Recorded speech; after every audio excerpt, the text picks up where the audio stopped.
Hello everybody. We all know that the Yontif of Rosh Hashanah is coming up. I want to tell you a really interesting story. When my wife and I were expecting our first child, Yehuda, in Baltimore, we went to a birthing coach whose name was Mrs. Gottlieb. And in the course of the birthing classes, she told us the following fascinating story. She said that her daughter, who was newly married, who was a young mother, was a great fan of the rock and roll group called Fish. Now, I'm not really familiar with the band, but I'm told that it's a pretty heavy rock and roll group. So Ms. Gottlieb said that, while she was pregnant, while her daughter was pregnant, every day she would listen in the kitchen, she would listen in the car to this rock and roll being played by this Fish rock and roll, and she listened to it all the time that she was pregnant.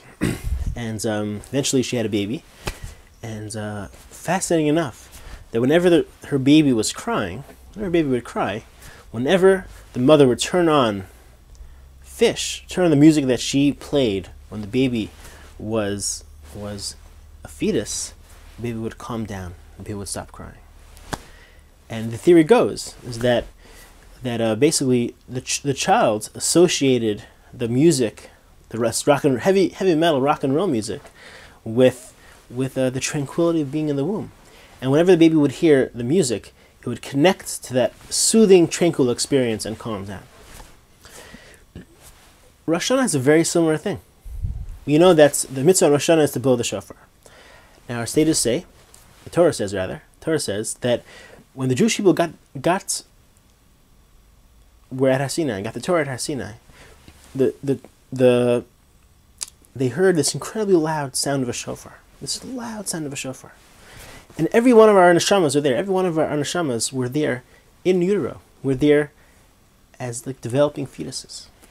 And henceforth, whenever we hear the sound of the shofar, subconsciously we're connected to that incredible experience of yearning to fulfill the Torah, of yearning to want to be close to Hashem, that we experienced at Har Sinai. And every time we hear the shofar, we have this sense of inspiration, the sense of awe that drives us to want to be closer to Hashem, because our souls were there in utero, so to speak. And that's one idea behind the shofar.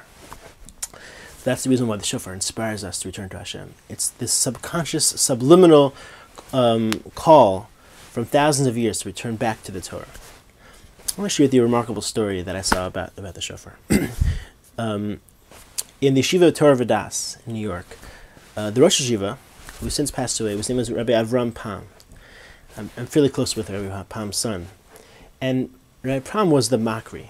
Basically, that means that his job was to announce the next sounds of the shofar. We know that there are three sounds: Tekiah, Tekiah, Shofar. And so he would announce the sounds. So one job is to announce the sounds, but the other job is to make sure that the sounds were done properly.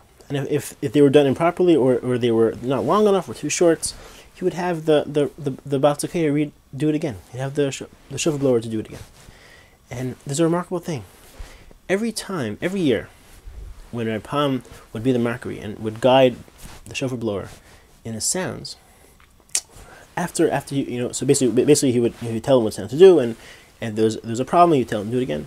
Every year after he would finish all the shofar sounds, he would go over to the Baal Tekiah, and Rabbi Pam would say, I want to ask you forgiveness if accidentally I had you blow the shofar again, and I was too stringent, and I accidentally perhaps embarrassed you by implying that it wasn't good enough.